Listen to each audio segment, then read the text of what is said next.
नमस्कार दोस्तों, मैं विकास शाक्या एक बार फिर से आप सबका स्वागत करता हूं अपने चैनल पर। और जैसा कि आप सबको पता है कि हम कली हनुवाणी इसका 8वां चैप्टर डिस्कस कर रहे हैं और इस चैप्टर का नाम है लिंग कुंजी। ये चैप्टर बहुत इंपॉर्टेंट है, इनफैक्ट सारे चैप्टर ही बहुत इंपॉर्टेंट हैं। ये आपकी साइकोलॉजिकल अंडरस्टैंडिंग को बेटर करने में बहुत हेल्प करेंगे, ठीक है। और जो कुछ भी आप इसमें पढ़ रहे हैं या सुन रहे हैं मेरे द्वारा, वो सारी चीज़ें जो आप सुन रहे हैं दे आर नॉट समथिंग कि आप तुरंत उन पे बिलीव कर पाएँ। मुझे पता है कि बहुत से लोग इन चीज़ों पे बिलीव नहीं कर पाते, लेकिन इसकी जो साइकोलॉजिकल कनेक्ट है आपके साथ, उस साइकोलॉजिकल कनेक्ट को रिलेट करने की कोशिश कीजिए।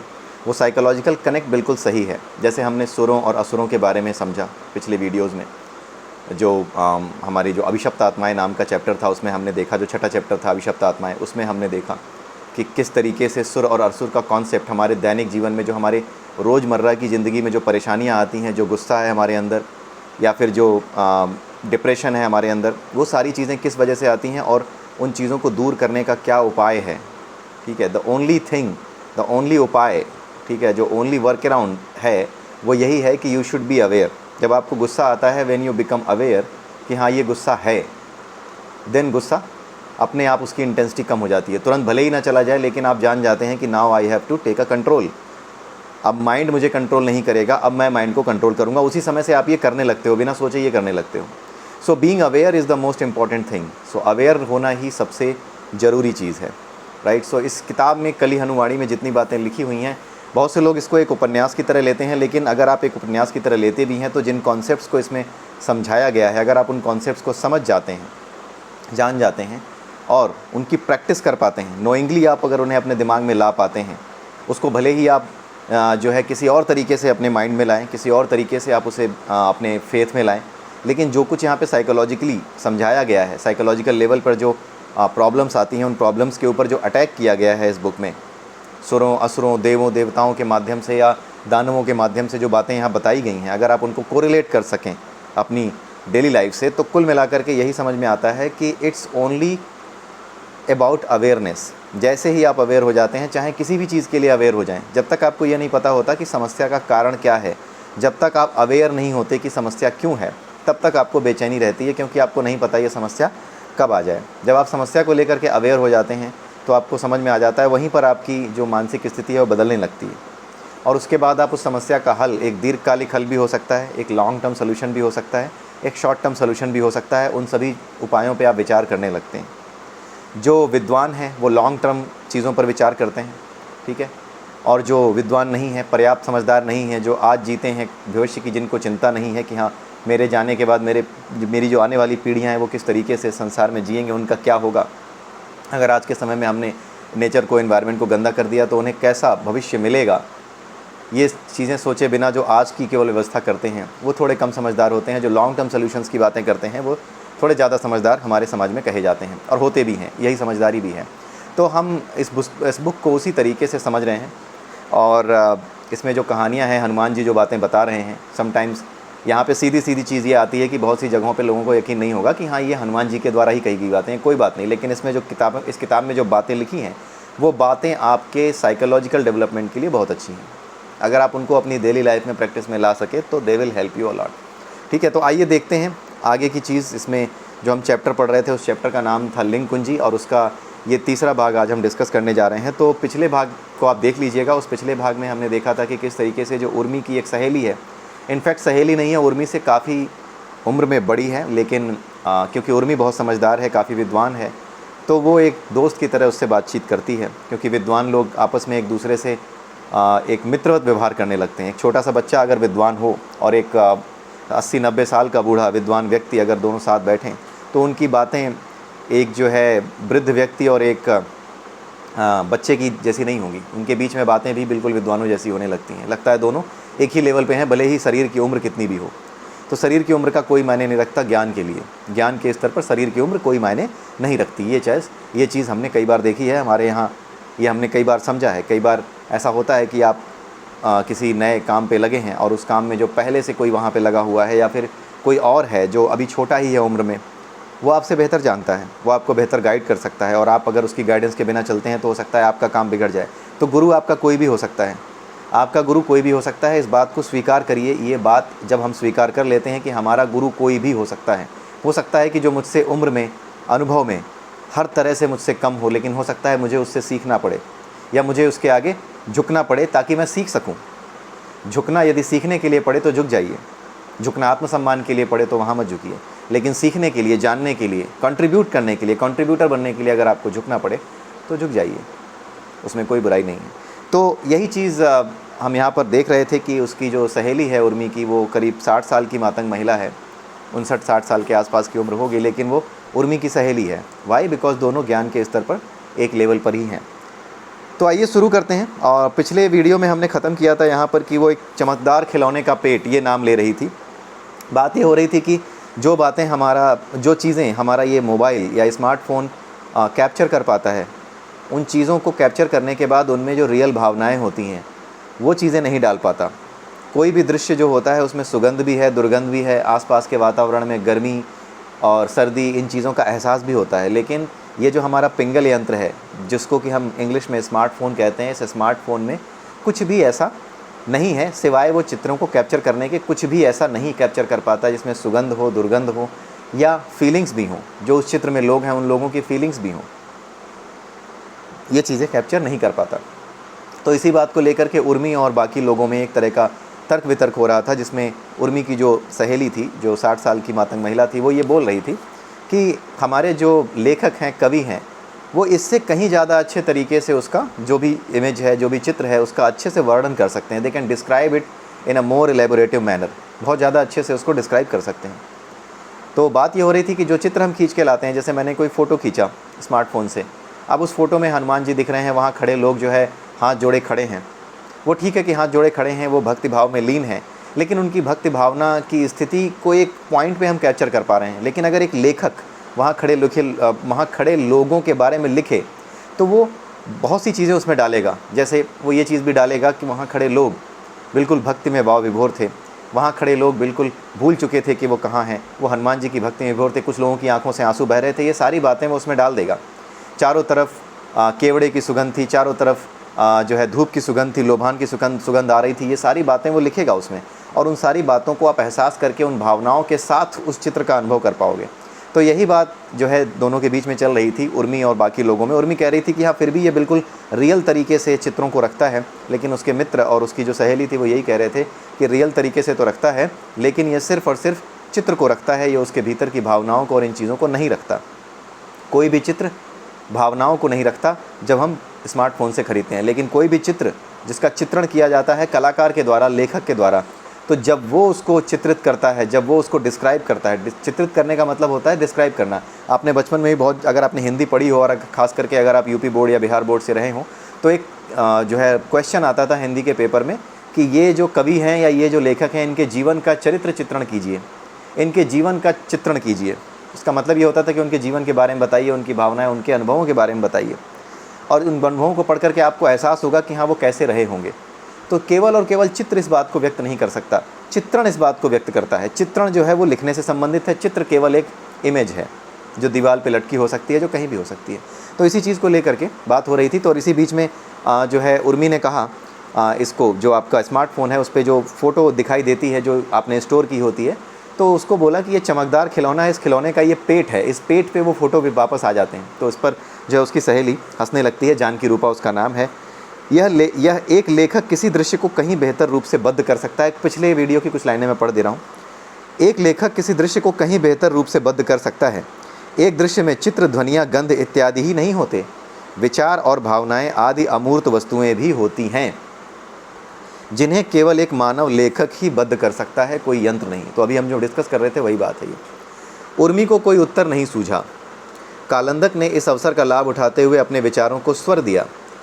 क्या कोई ऐसी भाषा विकसित करना संभव है जो दृश्यों को वास्तविक रूप में बद्ध कर सके?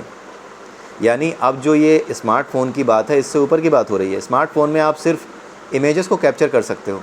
कालंदक ये पूछ रहा है कि क्या कोई ऐसा यंत्र बनाया जा सकता है जिसमें चित्र के अलावा विचारों को भी, आसपास की सुगंध को भी, इन चीज़ों को भी इकट्ठा किया जा सके? क्या कोई ऐसी चीज़ बनाई जा सकती है? क्या कोई ऐसी पुस्तक लिखी जा सकती है जिसमें दृश्य वास्तविक रूप में बद्ध हों? ऐसी पुस्तक जिसको पढ़ने पर वास्तविक दृश्य हमारी आँखों के सामने जीवंत हो जाएं। कहने का मतलब ये है कि जिस तरीके से आपने फ़ोटो कैप्चर की स्मार्टफोन से और जैसे ही आपने उसको देखना चाहा वो आपके सामने आ गया, तो क्या कोई ऐसा यंत्र भी बन सकता है जो कि एग्जैक्टली उसी दृश्य में आपको वापस ले जा सके जिस दृश्य को खींचा गया था? वहाँ जो लोग खड़े थे, वहाँ उनकी जो भावनाएं थी, जो बातें वो कर रहे थे, वो बातें भी आप सुन सकें। क्या उस दृश्य में वास्तव में आप जा सकते हैं? क्या उस जो सीक्वेंस ऑफ इवेंट्स थी, उन सीक्वेंस ऑफ इवेंट्स का हिस्सा बन के आप उसमें पार्टिसिपेट कर सकते हैं क्या? ये क्वेश्चन कालंदक पूछ रहा है। जानकी रूपा ने टिप्पणी करने के लिए अपना मुंह खोला, परंतु उसके विचार हनुमान जी के गहरे स्वर में डूब गए। हनुमान जी बोले, हाँ, वह परम भाषा उपस्थित है। ब्रह्मांड के सभी दृश्य उसी भाषा में बद्ध किए गए हैं। जहाँ साधारण भाषाएं किसी दृश्य को अंकित करने के लिए प्रतीकों और शब्दों का प्रयोग करती है, वहीं परम भाषा सभी दृश्यों को बद्ध करने के लिए केवल 2 चरों का इस्तेमाल करती है। आपको पता होगा, आपके जो मोबाइल हैं, आपके जो स्मार्टफोन्स हैं, जो भी हैं, ये जो डिजिटल इलेक्ट्रॉनिक्स है, ये सारा का सारा केवल 2 डिजिट्स पे काम करती है। एक है 1 और दूसरी है 0। यहाँ पर वही बात की जा रही है, लेकिन इसका आप आध्यात्मिक सिग्निफिकेंस ज़रा देखिए क्या है। परम भाषा सभी दृश्यों को बद्ध करने के लिए केवल 2 चरों का यानी 2 वेरिएबल्स का इस्तेमाल करती है। हम इसे 0 और 1 के नाम से जानते हैं। यहाँ पे जानकी रूपा कालंदक क्या कह रहा है? जानकी रूपा नहीं, कालंदक कहता है, कर्म और इच्छाएं वे 2 वेरिएबल हैं, वे 2 चर हैं। मैंने ठीक कहा ना देव? यानी कि कालंदक ने उत्तर दिया, हनुमान जी से उसकी पुष्टि करवाई कि क्या मैं सही बोल रहा हूँ कि ये कर्म और इच्छाएं ही वो 2 चर हैं? तो हनुमान जी ने कहा, हाँ, कर्म और इच्छाएं ही वे 2 चर हैं। अब ये कैसे 0 और 1 बनते हैं, आप इसको देखिए ज़रा। परम भाषा की संरचना क्या है देव? इसे सीखें कैसे? कितना अच्छा होता है यदि हम किसी दृश्य को उसके वास्तविक रूप में बद्ध कर पाएँ और तत्पश्चात उसे जब चाहें देख सकें। पुनः देखे गए दृश्य और मूल दृश्य में कोई अंतर नहीं होगा, कालंदक ने बोला। यानी जैसे अभी आप अगर अपने दोस्तों के साथ छोले भटूरे खा रहे हैं, तो दोबारा इस कैप्चर करके इस दृश्य को ले जाइए और दोबारा इसी दृश्य में आ जाइए, दोबारा छोले भटूरे की दुकान पे खड़े हो जाइए। ये बात कुछ कालंदक कह रहा है।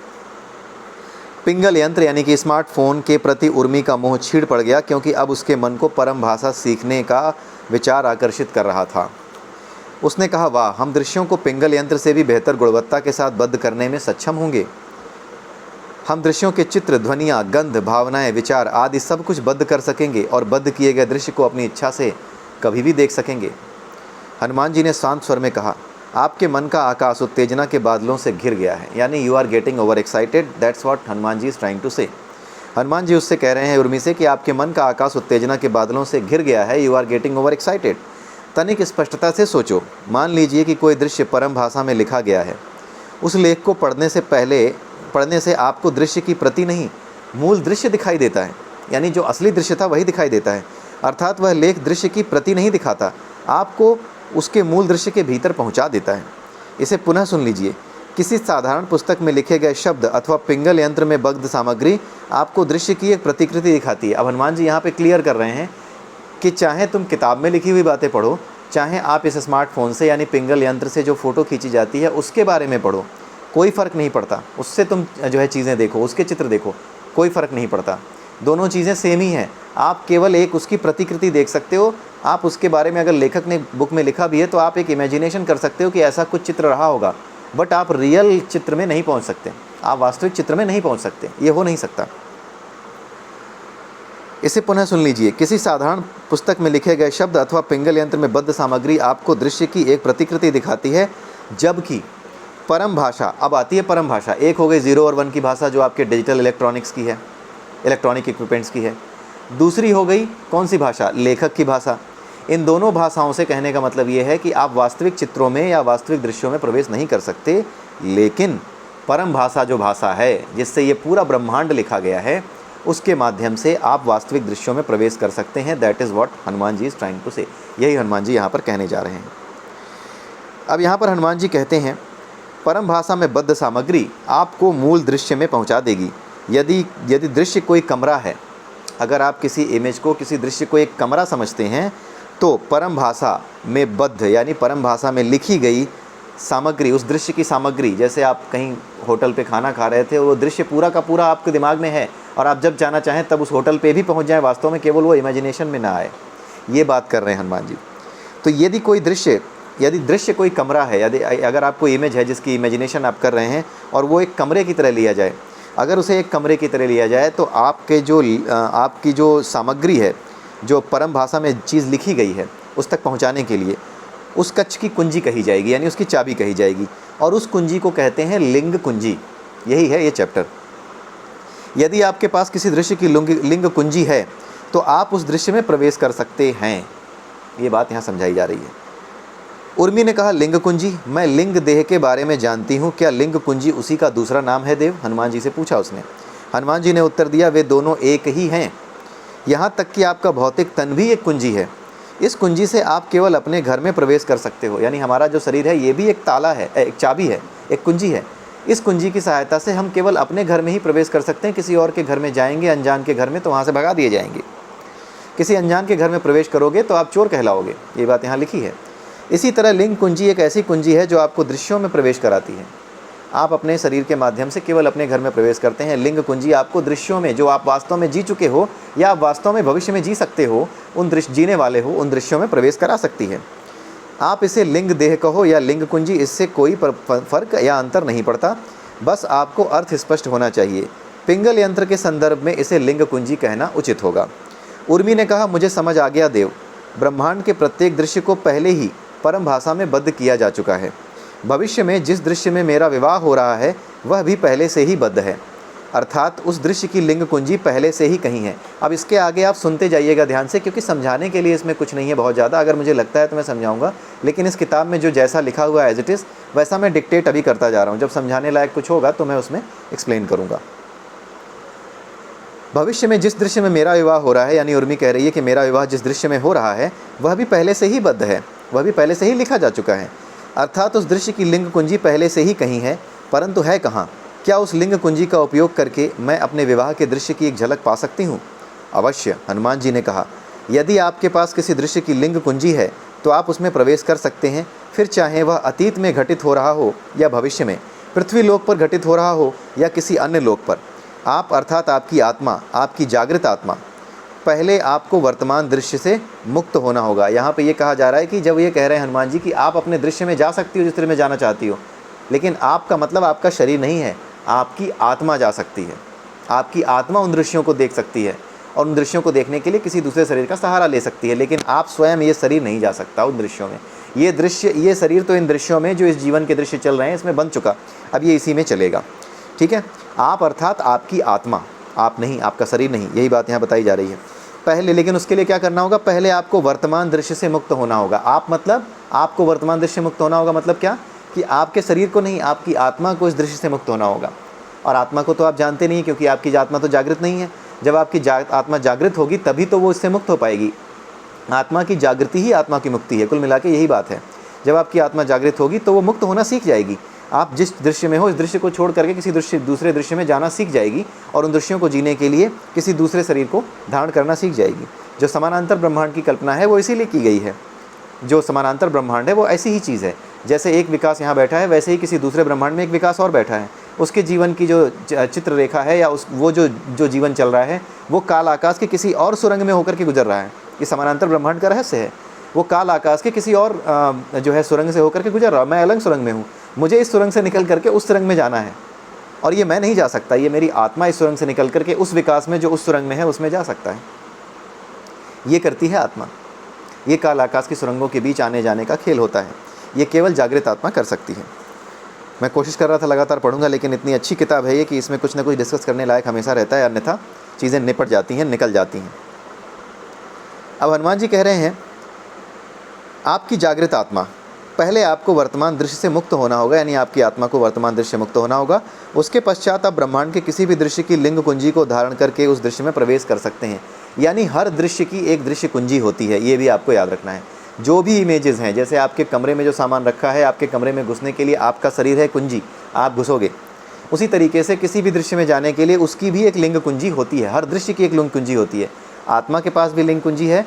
हर दृश्य के आत्मा के पास लिंग कुंजी जो होती है ना, वो उठाना जानती है। लिंग कुंजी कौन से दृश्य को जाना है उस दृश्य की लिंग कुंजी उठा लेती है और उसी दृश्य में चली जाती है। एक तरीके से आपके हाथ में एक चाबी आ गई है, उस चाबी से आप लगाइए कमरे के ताले में और उसके बाद उस कमरे में घुस जाइए। कुछ इसी तरीके से आपकी आत्मा भी क्या करती है, वो जानती है कि लिंग कुंजी कैसे उठाना है, क्योंकि एक जागृत आत्मा को सिखाना नहीं पड़ता, आपको पता नहीं चलेगा कि वो कैसे उठाती है।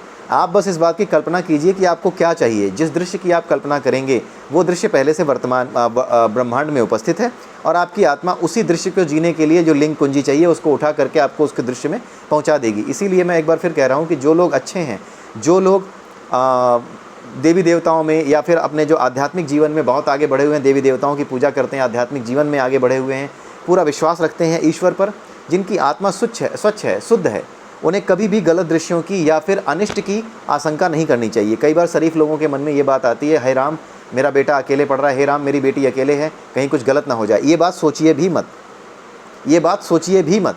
आप इन चीज़ों को लेकर के बिना सोचे भी काम कर सकते हैं। सुरक्षा के उपाय बिना अनिष्ट सोचे भी तो आप कर सकते हैं। मैं अपने घर में ताला ये बिना सोचे भी तो मार सकता हूँ कि चोरी हो जाएगी तो क्या होगा। अरे चुपचाप ताला मारो यार, चुपचाप ताला लगाइए, आपको कोई लेना देना नहीं है सोचने के लिए, अनिष्ट सोचने की आवश्यकता नहीं है। कुल मिलाकर के अनिष्ट के बारे में सोचे बिना अपने कर्तव्य को, अपनी सावधानी को निभाइए। अपने सावधान होकर के जो कर्तव्य आपको करने हैं, जो भी प्रिकॉशंस आपको लेनी है, वो बिना अनिष्ट सोचे भी आप ले सकते हैं। क्यों? क्योंकि अगर आप एक जागृत आत्मा हैं या जागृति की ओर हैं, तो जिस चित्र की आप कल्पना करेंगे, आपकी जागृत आत्मा उसी की दृश्य कुंजी को उठा करके आपको उसमें डाल देगी। इसीलिए जो अच्छे लोग हैं अक्सर ये शिकायत करते पाए जाते हैं कि सारा दुख हमारे जीवन में आता है, क्योंकि वो इस रहस्य को नहीं जानते हैं कि किस तरीके से दृश्य कुंजी उठाई जाती है आत्मा के द्वारा। आपकी आत्मा अगर जरा सी भी जागृति की ओर है और थोड़ी देर के लिए भी उसमें जागृति आती है, और अगर आपने अनिष्ट सोचा तो वो अनिष्ट हो जाएगा। इसलिए इस चीज़ से बच करके रहिए, अनिष्ट मत सोचिए, बुरा मत सोचिए। What ever you think you attract that, यही उसका रूल है, इस लिंग कुंजी की वजह से होता है। और ये बुरे लोगों के साथ नहीं होता। आप ये मत सोचिए किसी बुरे आदमी को बताएंगे तुम्हारा, वो तो यही बोलेंगे दिमाग ख़राब है तेरा, फालतू की बातें सोचता है, दिमाग सही खराब। वो नहीं जान पाएंगे, क्योंकि वो स्वभाव से ही बुरे हैं। वो इतने बुरे हैं कि वो अपनी बुराई पे पूरा विश्वास रखते हैं। उनका विश्वास उनकी बुराई पे, उनका विश्वास उनकी ताकत है। उनकी चोरी पे, उनके मेटलिज्म पे, जो सांसारिक जीवन में जो उन्होंने धन दौलत कमा ली है, उसका अहंकार जो साथ में कमा लिया है, उसको लेकर के कभी भी वो इस बात को लेकर के सोच ही नहीं सकते जो बात आप सोच रहे हैं। इस बात की तरफ जान के तुम्ही को ऐसा लगता है, पता नहीं तुम लोग बहाने बनाते हो। उन्हें ये बहाना ही लगेगा। कारण ये है कि वो इस लेवल पे आत्मा की जागृति पे नहीं है, इसलिए वो कभी अनिष्ट सोचते भी नहीं हैं। वो अनिष्ट अगर सोचते भी हैं तो भी उनके साथ अनिष्ट की जगह आपको लगता होगा कि अगर कुछ बुरा हो भी रहा होता है बुरे आदमी के साथ, तो कोई ना कोई उपाय उसके लिए निकल आता है, उसके साथ में 4-5 लोग और आ जाते हैं उसके जैसे बुरे, जो उसको बचा ले जाते हैं। इसलिए मैं फिर कह रहा हूँ कि जब अगर आप एक अच्छे व्यक्ति हैं, आध्यात्मिक व्यक्ति हैं, आध्यात्मिक रूप से उन्नत हैं, तो कभी भी बुरा मत सोचिए, अनिष्ट के बारे में विचार मत कीजिए। अनिष्टकारी विचार आते ही आप उन अनिष्टकारी विचारों को अपनी ओर खींच लेंगे, आप उन्हें अट्रैक्ट करते हैं, अट्रैक्ट कर लेते हैं। और उसका रीज़न यहाँ पे है लिंग कुंजी में, क्योंकि आपकी आत्मा लिंग कुंजी उठाना जानती है। आप सिर्फ दृश्य की कल्पना कीजिए, आपका मन जिस दृश्य की कल्पना करता है उस दृश्य में जाने के लिए एक जागृत आत्मा अपने आप आपकी मर्ज़ी से लिंग कुंजी उठा करके आपको उस दृश्य में पहुँचा देती है। तो अगर आपको लगता है कोई एक्सीडेंट ना हो जाए, कहीं चोरी ना हो जाए, तो चोरी हो जाएगी। इसलिए इन चीज़ों से दूर रहिए, ठीक है। अब उर्मी पूछती है, परंतु मेरे विवाह की दृश्य की लिंग कुंजी कहाँ है देव? मैं दृश्य की एक झलक पाने की प्रतीक्षा नहीं कर सकती। उर्मी अपनी भावना प्रकट करने से स्वयं को रोक नहीं पाई। सभा में उपस्थित कई कन्याएं हंसने लगीं, परंतु हनुमान जी का उत्तर गंभीर और शांत स्वर में आया। वे बोले, राजवंशी महलों में नाटक का मंचन हुआ करता था।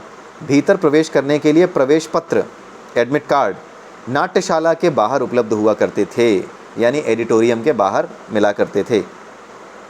ठीक उसी तरह से काल आकाश के रंगमंच पर घटित हो रहे प्रत्येक दृश्य की लिंग कुंजी शून्य के उस गलियारे में उपलब्ध है जहाँ से वह दृश्य आत्मा के लिए उपलब्ध होता है। उस गलियारे में पहुंचकर आत्मा लिंग कुंजी को धारण करती है और उस दृश्य को न केवल देखती है बल्कि जीती भी है। शून्य का गलियारा। उर्मी के मन में प्रश्न उठा और तत्पश्चात तुरंत उसकी भौहें उठी, क्योंकि उसे स्वयं ही उत्तर मिल गया, शून्य की सुरंगें। हनुमान जी यही बता रहे थे कि वो सारे दृश्य शून्य की सुरंगों में हैं, जिसके बारे में हमने दूसरे तीसरे चैप्टर में पढ़ा था। उन शून्य की सुरंगों को आप नाटकशाला का क्या, वो जो दृश्य है ना, शून्य की सुरंगों में जो दृश्य हैं उनको आप दृश्य समझिए, नाटक समझिए। और उन सुरंगों में जो आत्मा है, उन सुरंगों में जो जगह है जहाँ से आप दृश्यों को देख सकते हैं, उस सुरंगों में घुसने के लिए जो चाबी चाहिए उसे ही लिंग कुंजी आप समझिए। यही चीज़ है लिंग कुंजी, ठीक है। हनुमान जी ने कहा, हाँ, किसी दृश्य को जीने के लिए एक आत्मा काल आकाश के भीतर प्रवेश नहीं करती। आत्मा सदा शून्य की सुरंगों में रहकर देह और मन से जुड़ जाती है, यानी किसी भी दूसरे देह और मन से जुड़ करके जिस किरदार से भी वो उस दृश्य को जी सकती है, उस किरदार से वो जुड़ जाती है, उसके मन से और उसके शरीर से जुड़ जाती है। उसे स्वयं मैदान में उतरने की आवश्यकता ठीक वैसे ही जैसे एक दर्शक मैदान में उतरे बिना ही अपने प्रिय खिलाड़ी से जुड़ जाता है। उसे स्वयं मैदान में उतरने की आवश्यकता नहीं होती। जैसे आप खेल देख रहे हो, आप सचिन तेंदुलकर को देख रहे हो या आप विराट कोहली को देख रहे हो क्रिकेट खेलते हुए, आपको विराट कोहली की तरह मैदान में उतरने की ज़रूरत नहीं है। विराट कोहली जो कुछ कर रहा है वो विराट कोहली के माध्यम से आप महसूस कर सकते हो। भारत जीत रहा है, ये विराट कोहली के माध्यम से आप महसूस कर सकते हो। ठीक उसी तरीके से लिंग कुंजी के माध्यम से किसी दृश्य में प्रवेश करने के बाद आत्मा उन्हीं दृश्यों को जीती और समझती है जिस दृश्य को जीने के लिए उसने किसी देह को या किसी मन को चुना है। देह के साथ ही मन चुना जाता है।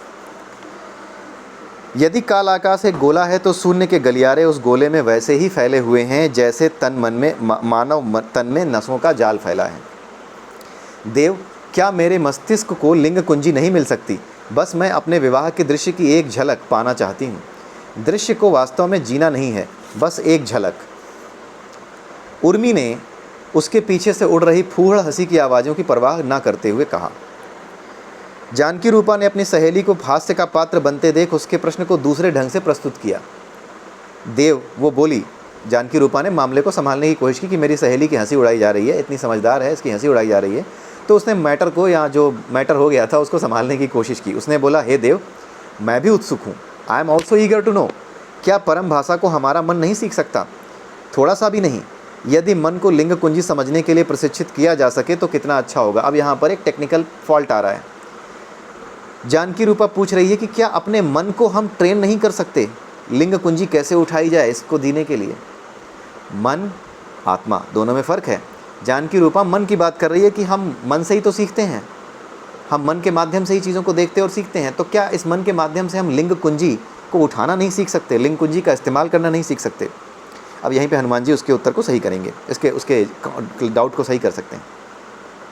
यदि मन को लिंग कुंजी समझने के लिए प्रशिक्षित किया जा सके तो कितना अच्छा रहेगा, जानकी रूपा बोली। हम भविष्य के दृश्यों को आसानी से देख पाएंगे। जानकी रूपा ने उर्मी के मूर्खतापूर्ण वक्तव्य को एक ठोस प्रश्न का रूप देने का प्रयास किया था। हनुमान जी उसके प्रयास से प्रभावित दिखे। जैसे धीमी हवा एक शांत झील की सतह को छूकर हल्की सी लहर उत्पन्न करती है, हनुमान जी के शांत मुख पर मुस्कान उत्पन्न हुई। वे बोले, सबसे पहले तो मैं यह स्पष्ट कर दूं कि मन काल आकाश के भीतर है, जबकि परम भाषा में बद्ध लिंग कुंजियाँ बाहर। यानी मन जो होता है वो काल आकाश के भीतर है और जो कुंजियाँ हैं वो काल आकाश के बाहर हैं, यानी वहाँ पर है जहाँ आत्मा रहती है। आत्मा मन नहीं है। इसलिए जो लिंग कुंजी उठाने का ज्ञान है और जो लिंग कुंजियाँ उठाने की सामर्थ्य है वो केवल आत्मा में है। उसके बारे में न सीखने और न उसको उठाने की क्षमता मन में नहीं है। मन उसके बारे में न सीख सकता है, न लिंग कुंजी को उठा सकता है, लेकिन आत्मा ऐसा कर सकती है। यही बात यहाँ बताई जा रही है। आत्मा कह रहती है काल आकाश में भ्रमण कर सकती है, लेकिन जो शरीर है वो मन है वो किस में रहता है? काल आकाश के भीतर रहता है। मन काल आकाश के भीतर है और हमारी जो आत्मा है वो काल आकाश के बाहर सोने की सुरंगों में भ्रमण कर सकती है, उसमें भ्रमण करती है। सबसे पहले मैं स्पष्ट कर दूं कि मन काल आकाश के भीतर है, जबकि परम भाषा में बद्ध लिंग कुंजियाँ बाहर, ये हनुमान जी ने कहा। दूसरा, केवल आत्मा परम भाषा जानती है, यानी मन नहीं जानता। केवल एक आत्मा परम भाषा की लिंग कुंजियों का प्रयोग कर सकती है। मन काल आकाश से बने बंद कक्ष के भीतर है तो कुंजियों का उपयोग कैसे करेगा? मन के यहाँ पे क्लियर कर दिया हनुमान जी कि मन जो है वो जो है काल आकाश के भीतर है, वो काल आकाश के बाहर नहीं है। शून्य की सुरंगों में मन नहीं होता, शून्य की सुरंगों में केवल आत्मा होती है और शून्य की सुरंगों में ही कुंजी होती है। तो जो शून्य की सुरंगों में है वही शून्य की सुरंगों का इस्तेमाल कर सकता है, वहाँ रखी कुंजी उठा सकता है।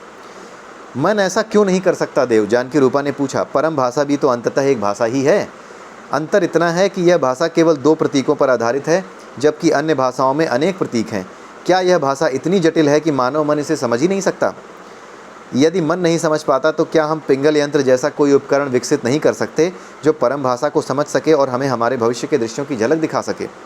हनुमान जी की आंखें शून्य में ऐसे झांक रही थीं जैसे वे कोई परम ग्रंथ पढ़ रहे हों। ऐसा ग्रंथ जिसमें एक भी शब्द नहीं है, ऐसी पुस्तक जिसके सभी पन्ने रिक्त हैं। एक क्षण के पश्चात उन्होंने उत्तर दिया, नहीं, परम भाषा जटिल नहीं है। परम भाषा इतनी मुश्किल नहीं है, बल्कि वो इतनी आसान है, अपितु वह इतनी सरल और परिष्कृत है कि मानव मन उसको समझ नहीं सकता। परम भाषा इतनी महीन है कि इधर से मन में प्रवेश करेगी तो उधर से निकल जाएगी, यानी मन इसको पकड़ नहीं पाएगा। कोई छाप मन पे ये छोड़ नहीं पाएगी। आप आटे को पुनः आटा चक्की में डालोगे तो क्या होगा? वैसे का वैसा वापस निकल आएगा। मानव मन कोई ऐसा उपकरण भी नहीं बना सकता जो परम भाषा पर आधारित हो। यानी पिंगल यंत्र तो आपने बना लिया, ये स्मार्ट फ़ोन तो बना लिया, लेकिन ऐसा कोई यंत्र आप नहीं बना सकते जिसके माध्यम से आप वास्तविक दृश्यों में पहुंच जाएं। आपको पता है, ये जो टाइम मशीन है, ये उसकी बात हो रही है। यहाँ पे हनुमान जी कह रहे हैं कि मनुष्य कभी भी ऐसा यंत्र नहीं बना पाएगा जो टाइम मशीन हो। बेसिकली टाइम मशीन की मदद से क्या करने की कोशिश करता है मनुष्य?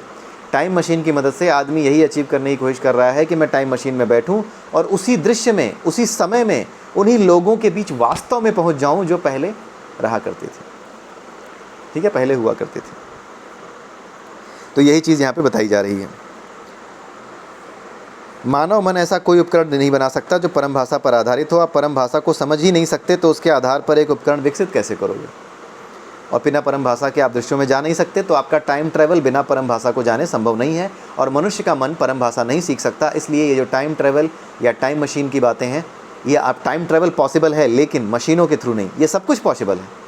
टाइम ट्रैवल भी पॉसिबल है, भविष्य में जाना पॉसिबल है, भूतकाल में जाना पॉसिबल है, वास्तव में भूतकाल में जा करके या वास्तव में भविष्यकाल में जा करके उस दृश्य को जीना पॉसिबल है।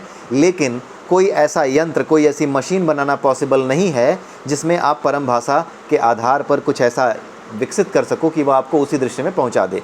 ये सिर्फ केवल एक कल्पना मात्र थी और ये केवल एक कल्पना मात्र रहेगी। इसलिए अगर आपको टाइम मशीन के बारे में करना भी है तो वैज्ञानिकों से या फिर किसी से भी यही चीज़ हो सकती है कि वो अपनी आत्मा को विकसित करने का प्रयास करें। आप इन मशीनों के द्वारा परम भाषा को बद्ध नहीं कर सकते। मशीनों के द्वारा आप परम भाषा को इम्प्लीमेंट करके किसी दृश्य में वास्तव में किसी को नहीं पहुँचा सकते। जानकी रूपा ने पूछा, देव परम भाषा इतनी सरल कैसे हो सकती है जबकि ब्रह्मांड इतना जटिल है? क्या ब्रह्मांड वास्तव में जटिल है? हनुमान जी ने शांत स्वर में प्रति प्रश्न किया। जानकी रूपा ने कहा, और नहीं तो क्या देव, इतने सारे रंग, स्वाद, गंध, भावनाएं, विचार, एक दृश्य में कितनी सारी परतें छिपी होती हैं, उन्हें सरल भाषा में कैसे बद्ध किया जा सकता है? हनुमान जी ने कहा, ब्रह्मांड बहुत सरल है, हमारा मन जटिल है। यह मन की सीमा है कि वह विभिन्न जटिलताओं के मूल में छिपी सरलता को नहीं देख सकता। जब साधक सिद्धि को प्राप्त होता है तब उसे सरलता का अनुभव होता है। जब वह पूर्णतः मौन रह जाता है, उसे ब्रह्मांड की सरलता को व्यक्त करने के लिए कोई शब्द नहीं मिलते, वह केवल मुस्कुराता है। एक बुद्ध पुरुष जब अंधे को हाथी के रूप के बारे में झगड़ा करते हुए देखता है तो केवल मुस्कुरा ही सकता है। आपने वह दंत कथा तो सुनी ही होगी। धनुष को कहानियाँ सुनाना बहुत रुचिकर था। उसी पार्टी में धनुष भी बैठा हुआ था जो ज्ञान ले रही थी, जिनको ज्ञान दे रहे थे हनुमान जी, वो पूरा दल जो बैठा हुआ था मातंगों का, उसमें एक धनुष के नाम का व्यक्ति भी था। धनुष को कहानियाँ सुनना बहुत रुचिकर था। वह तुरंत बोला, हाँ देव, मैंने सुनी है। कुछ नेत्रहीन व्यक्ति हाथी के विभिन्न अंगों को छूकर अलग अलग निष्कर्ष पर पहुँचते हैं। जो हाथी के सूंड को छूता है वह उसको मोटा सांप कहता है, जो पूँछ को छूता है वह उसको रस्सी कहता है, जो पैर को छूता है उसे लगता है कि उसने पेड़ के तने को छू रखा है। सब अलग अलग निष्कर्ष पर पहुँचते हैं। हनुमान जी ने कहा, ठीक उसी तरह पूर्ण ब्रह्मांड बहुत सरल है, परंतु मन उस पूर्ण का एक अंश देखता है, अंश पूर्ण को नहीं देख सकता। अंश यानी जो पार्ट है, it can not see the complete. If you are the part of something then you can not see the complete. यही बात यहाँ पे हनुमान जी कह रहे हैं। अंश को अंश ही दिखाई देते हैं जो जटिल हैं। सौभाग्य से मन का विस्तार हो सकता है। आपने अदृश्य जंगल की कहानी तो सुनी होगी। हाँ देव, धनुष ने अदृश्य जंगल के दृष्टांत का वर्णन करते हुए कहा, एक बार दो मनुष्य एक भयानक जंगल में घुस गए। उस जंगल में प्रवेश करने वाले वे पहले मनुष्य थे। ध्यान से सुनिएगा। एक पेड़ ने उनकी बातचीत सुन ली। उसने सुना कि जंगल नामक किसी वस्तु के बारे में ये लोग बात कर रहे हैं। पेड़ ने सोचा कि जंगल किसी भयानक जानवर का नाम है। पेड़ ने जिज्ञासा पूर्वक पक्षियों से पूछा। पक्षियों ने भी जंगल नाम की किसी वस्तु के बारे में नहीं सुना था। उन्होंने गायों से पूछा और गायों ने सांपों से। शीघ्र ही जंगल के सभी जानवर जंगल नाम के अदृश्य जानवर की पहचान को लेकर के उलझन में पड़ गए। हनुमान जी ने कहा, मनुष्य का मन जानवरों की तुलना में पर्याप्त विस्तार पा चुका है, इसलिए आपको यह समझने में कोई समस्या नहीं होती कि जंगल नाम का कोई जानवर नहीं है, अपितु जंगल में जानवर रहते हैं। जंगल पूर्ण है और जानवर उसका एक भाग हैं। यदि आप ब्रह्मांड को पूर्ण एवं सरल रूप में देखना चाहते हैं तो आपको अपने मन को और भी विस्तृत करना होगा। अपने मन की सीमाओं को जितना अधिक विस्तार दे सकते हैं दे दें। अपनी धारणाओं और समझ को विस्तार दें। बचपन से जो कुछ भी आप सीखते आ रहे हैं उससे आपके मन की सीमाएं संकीर्ण हो गई हैं। ठीक है, आई होप कि आपने ध्यान से सुना होगा। इसमें समझाने लायक कुछ नहीं था। हनुमान जी लास्ट में यही बोल रहे हैं कि आपके मन की सीमाएं जो हैं वो संकीर्ण हो गई हैं, यानी नैरो हो गई हैं, बिकॉज आप बचपन से ही कुछ धारणाओं में बंधे हुए हो। जब आप अपने मन की सीमाओं का पर्याप्त रूप से विस्तार कर लेंगे तो आप सीमाएं लांघकर मन के उस पार पहुंच जाएंगे। तो आपको बोध होगा कि आप मन नहीं अपितु कुछ और हैं, आप एक स्वतंत्र आत्मा हैं। तब आपको ब्रह्मांड रूप में अनुभव होगा, पूर्ण रूप में अनुभव होगा। तब आपको पूर्ण की सरलता का बोध होगा। वह परम सरलता देख पाएंगे जिसके भीतर सभी जटिलताएं छुपी हुई हैं। तब आपको बोध होगा कि परम भाषा जिसमें सभी दृश्य लिखे गए हैं कितनी सरल है। तो क्या जब मन पूरा विस्तार पा लेता है तब परम भाषा सीख सकता है देव? उर्मी ने अपनी आशा को प्रश्न का रूप दिया। हनुमान जी ने कहा, उस सीमा पर पहुंचने के पश्चात विरोधाभास शुरू हो जाते हैं। अब उर्मी ने एक क्वेश्चन पूछा। हनुमान जी ने बोला ना कि आपका मन पूरी तरीके से विस्तार पा सकता है, यानी आपने मन को फैला सकते हो। यही बात उर्मी ने पूछी। डाउट आया कि अगर हम अपने मन को बहुत ज़्यादा फैला दें, ठीक है, तो क्या हम उस परम भाषा को सीख सकते हैं? ये जो है उसने पूछा, उर्मी ने पूछा। हनुमान जी ने अब यहाँ पर उसका डाउट क्लियर किया। हनुमान जी ने पूछा कि उस सीमा पर पहुँचने के पश्चात विरोधाभास यानी कॉन्ट्राडिक्शन शुरू हो जाते हैं। जब आपका मन सभी सीमाओं को पार कर लेता है तब वह मन नहीं रहता। दोबारा सुनिए, जब आपका मन सभी सीमाओं को पार कर जाता है तब वह मन नहीं रहता, वह आत्मा में गल जाता है, उसमें घुल मिल जाता है। ठीक है, ये बात उपनिषदों में समझाई गई है। जो रहता है वह शुद्ध चेतना है। देखिए यहाँ पर भी वही हनुमान जी कह रहे हैं, जो रहता है वह शुद्ध चेतना है, यानी कि सुप्रीम कॉन्शियसनेस, प्योर कॉन्शियसनेस है। बचपन से जो स्थूल ज्ञान आप अर्जित करते आ रहे हैं वह पोटली में सिमट कर एक और रह जाता है। जो सूक्ष्म ज्ञान आपको आध्यात्मिक यात्रा के दौरान अर्जित होता है वह भी एक पोटली में सिमटकर एक और हो जाता है। उस अवस्था में आप पुनः यदि कुछ सीखने का प्रयास करेंगे तो आपको वह पोटलियाँ फिर से खोलनी पड़ेंगी। ठीक है, भले ही आप परम भाषा ही क्यों ना सीखें। सीखने का काम इस संसार में हमारा मन ही करता है, मन के माध्यम से ही हम सीखते हैं। हनुमान जी ये कह रहे हैं कि जब आपका मन फैल जाता है तब तो वो चेतना बन जाता है, शुद्ध चेतना, आत्मा बन जाता है, आत्मरूप को जान जाता है, बोध को प्राप्त हो जाता है। जब वो बोध को प्राप्त हो जाता है, उस बोध को प्राप्त होने के बाद यानी आत्मा रूप में खुद को जानने के बाद अगर आप वापस कुछ सीखना चाहेंगे तो आपको आत्मा के स्तर से कहाँ आना पड़ेगा? मन के स्तर पर आना पड़ेगा। जैसे ही आप आत्मा के स्तर से मन के स्तर पर आएंगे वैसे ही आप फिर से वहीं फंस जाएंगे कि मन लिंग कुंजी के बारे में नहीं सीख सकता। ठीक है, ये चीज़ यहाँ पे बताई जा रही है। आइए पढ़ लेते हैं। उस अवस्था में आप पुनः यदि कुछ सीखने का प्रयास करेंगे, फिर चाहे वह परम भाषा ही क्यों ना हो, तो आप ज्ञान की पोटलियों को पुनः खोल खड़े होंगे। आप उस अवस्था को खो कर पुनः नीचे गिर जाएंगे। शुद्ध चेतना की अवस्था में भ्रम इतना क्षीण है कि आप स्पष्ट रूप से स्वयं को आत्मा जानते हैं, मन नहीं। आप उसमें आ नहीं पाएंगे वापस अपने आप को आत्मा जानने के बाद। आप केवल पूर्णता की सरलता का अनुभव करते हैं। आप उस अनुभव को सीखने, समझने या समझाने की कोई आवश्यकता नहीं समझते। आवश्यकता क्या, आप कुछ भी नहीं समझते। आप समझ ना समझ से ऊपर उठ चुके होते हैं।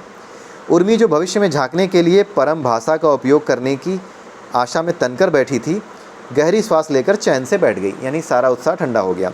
जानकी रूपा ने वार्ता को आगे बढ़ाया। वह बोली, देव, शुद्ध चेतना से थोड़ा नीचे भी तो कोई अवस्था होती होगी, ठीक वहाँ जहाँ मन की सीमा है। कोई ऐसा इष्टतम स्तर तो होता होगा जहाँ मन इतना विस्तृत है कि परम भाषा का अवलोकन कर सकता है, भले ही उसको सीख न सके। इस इष्टतम स्तर से ऊपर हम परम भाषा को नहीं सीख सकते, तो इतना तो सीख सकते हैं कि वह भाषा इतनी सरल क्यों है। उसकी संरचना के आधार पर फिर एक सरलतम मानव भाषा का निर्माण कर सकते हैं। यानी उर्मी जो है वो ये कह रही है कि भले ही हम उस स्तर तक नहीं पहुंच सकते, लेकिन एक लेवल, एक थ्रेशोल्ड पे तो आ सकते हैं जहां से हम ये देख सकें कि ये भाषा इतनी सरल क्यों है, इसमें इतनी सरलता क्यों है, ये बातें हम जान सकें। ये तो हम कर ही सकते हैं। तो क्या ऐसा किया जा सकता है? और अगर ऐसा किया जा सकता है कि हम ये जान सकें कि ये इतनी सरल क्यों है, फिर वहीं उलझ रहे हैं। मतलब हम आदमी का मन है वो बार बार लालायित होता है, कोई भी चीज़ ऐसी जो चमत्कृत करने वाली हो, जादूगरी से भरी हो, उसकी तरफ जाने का मन करता है। वही चीज़ उर्मी के साथ हो रही है यहाँ पे। ठीक है, तो अब यहाँ पर हनुमान जी उसको आगे क्या बताते हैं ये हम अगले वीडियो में देखेंगे। ऑलरेडी ये 38 मिनट का वीडियो हो चुका है। तो अगले वीडियो में हम फिर मिलते हैं। तब तक के लिए जय सिया राम, जय श्री कृष्णा, जय श्री राधे।